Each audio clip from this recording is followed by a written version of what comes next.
Hello everyone, I'm Mrs. Rekha Hassan. Assistant Professor of English. The session is on The Soul's Prayer by Sarojini Naidu.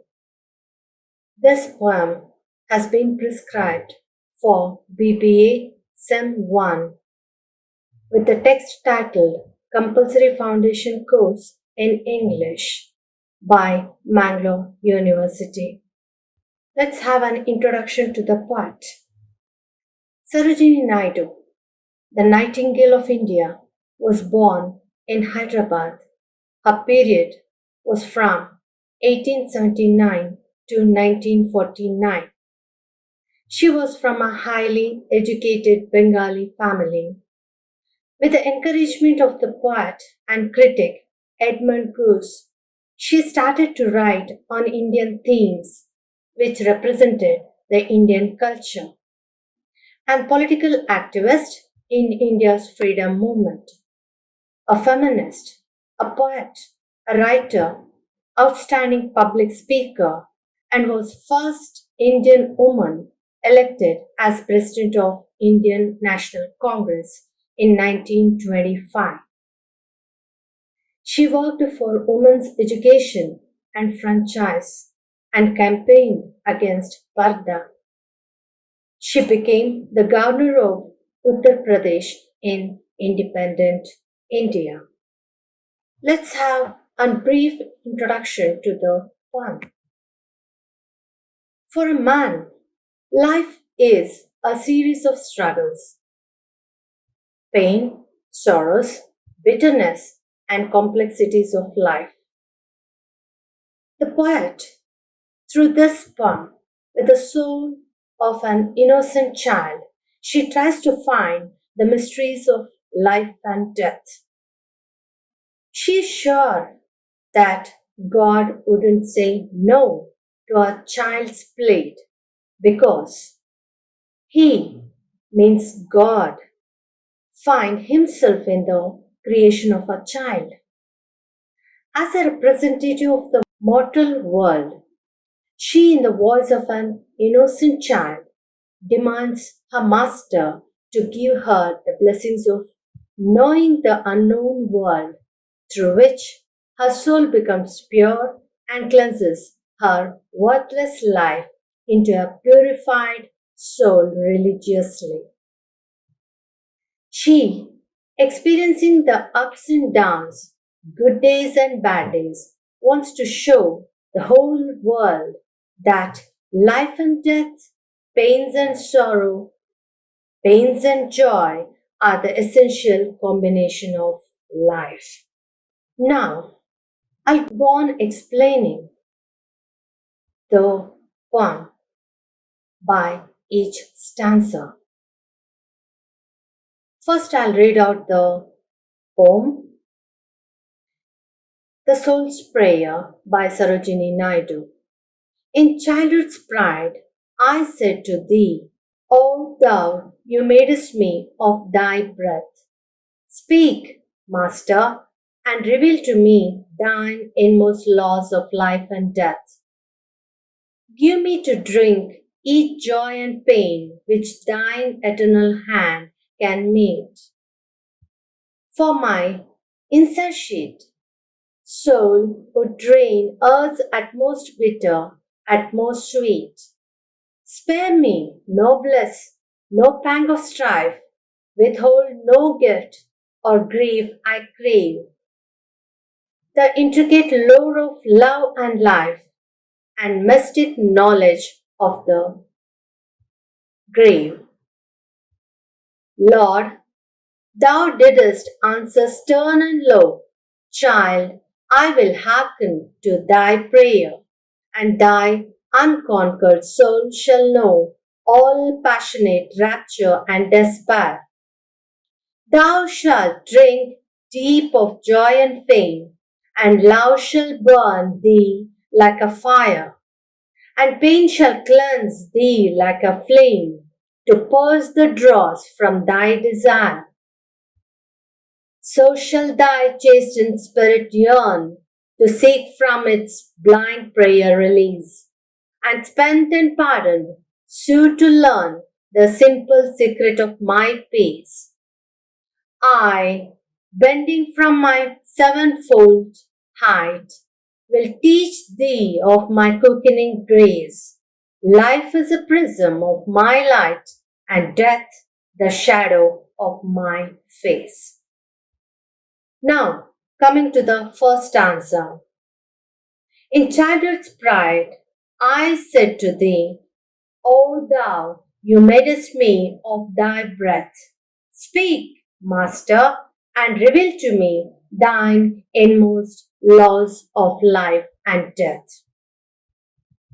This poem is the conversation between a soul and its creator.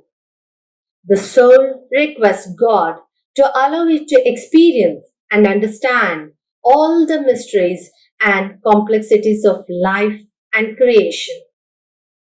The soul could be said as the poet herself. The soul is very proud of being born from his breath. Die in the stanza given. T, the capital letter, refers to God's breath. It is in the voice of conscience.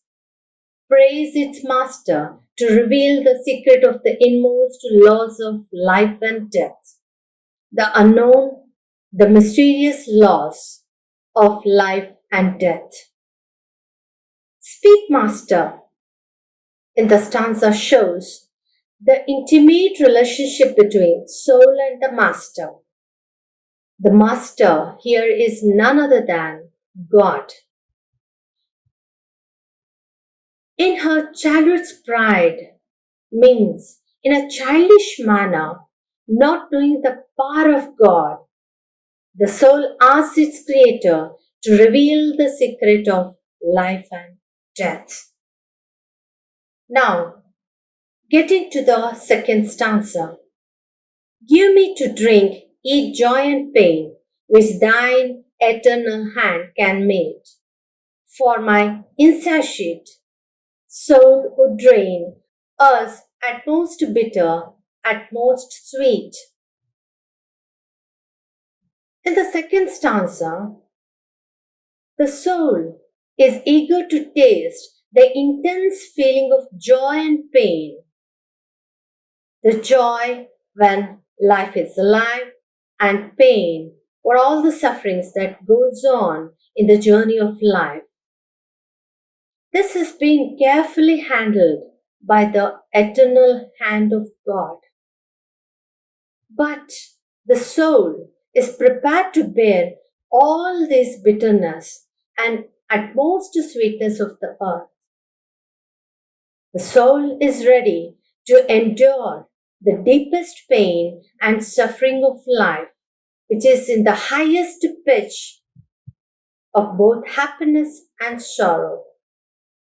It is ready to show the endurance that God has. It is ready to take the challenge that God has laid against it. The soul wants to show that it has the endurance that God has, and it can bear all this bitterness and sweetness of the earth. Getting to the third stanza. Spare me no bliss, no pang of strife, withhold no gift or grave I crave. The intricate lore of love and life and mystic knowledge of the grave. In the third stanza, the soul prays God not to show it any kind of sympathy by gifting her the bliss, but wants to taste the pang. Pang refers to the pain of hardships, grief of life, intense emotions of love, and unknown knowledge of life after death. These are a mystic knowledge of the grave, which cannot be unfolded when there is breath in life. Mystic knowledge of grave means the knowledge of death that is only known to God. This has to be given to the soul. The soul is requesting God to let him know the knowledge of death, which is only known to God. Getting to the fourth stanza. Lord, thou didst answer stern and low, Child, I will hearken to thy prayer, and thy unconquered soul shall know all passionate rapture and despair. Through the fourth stanza, God carefully and very silently, very patiently listening to the words of the child like innocent soul. He, instead of getting angry at the innocent soul or punishing it, he accepts to impart it the knowledge of knowing the laws of life and death. In this stanza, look at the attitude of the soul. It is asking for what not to be asked. God, looking at its innocence, he blessed the unconquered soul of the innocent child to know all the passionate raptures. Raptures means the intense pleasure and intense despair. To the urge of the soul, God has accepted to bless the soul with the blessing of knowing everything of life and death. Let's come to the next stanza. Thou shalt drink deep of joy and fame, and love shall burn thee like a fire, and pain shall cleanse thee like a flame, to purge the dross from thy despair. Now, in this stanza, God is ready to bestow him the blessings as a drink of joy and fame. All the pleasantest, intense feeling of love and emotions, which by times come to an end, and the journey of pain and hardships will cleanse the worthless desire of a mortal being. As the time passes by, love, which seems to be pleasurable, burn like fire gradually. But whereas pain, like burning flame, which seems to be unbearable, will gradually cleanse off all the worthless from its desire. Love seems to burn like a fire as the time passes, and pain, which is unbearable, cleanse off all the worthless from life, from its desire. Getting to stanza 6. So shall thy chastened spirit yearn to seek from its blind prayer release, and spent and pardoned sue to learn the simple secret of my peace.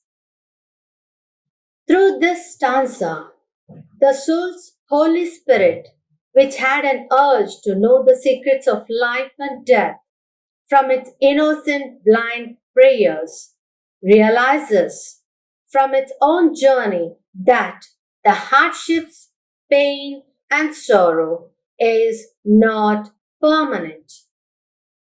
It should be endured in life. Then only the soul gets purified and the soul finds a place in God's heart.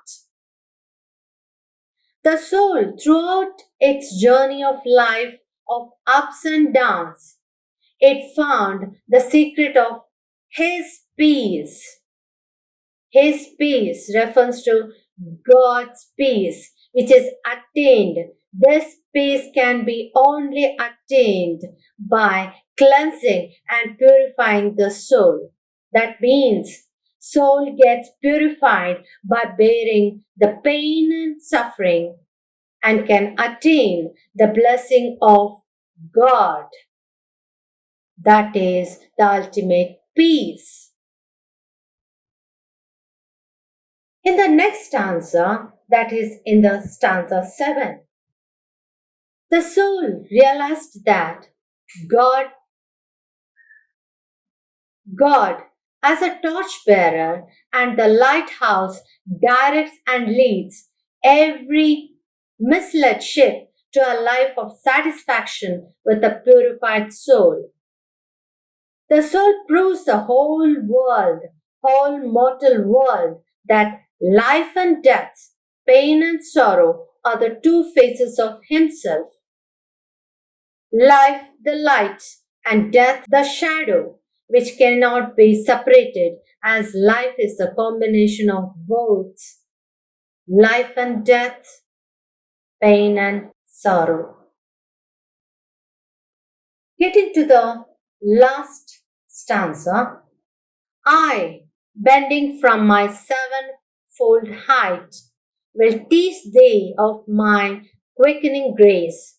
Life is the prism of my light, and death the shadow of my face. Through this stanza, the poet wants to know each and every individual that God, from his great and unreached height of sevenfolds, bends to the level of soul to teach it that he always stand by his devotees. He is always in the favor of his devotees, who show endurance and bears all his sufferings, and through which he helps them to cleanse and purify the soul, which finds a place in his heart. Life and death, light and shadow are God's two faces, which cannot be escaped, but through which soul gets purified and gets nearer to God. The last two lines says, life is the reflection of God himself that is led by every individual, guided by the light of God. As the lighthouse guides the misled ship, and death, which is like a shadow that goes off when it follows the God's ship. With this, I come to the end of the poem. If you would like to have more reference, you can refer the text of BBA Sem 1 prescribed by Mangalore University. Thank you one and all. Have a good day.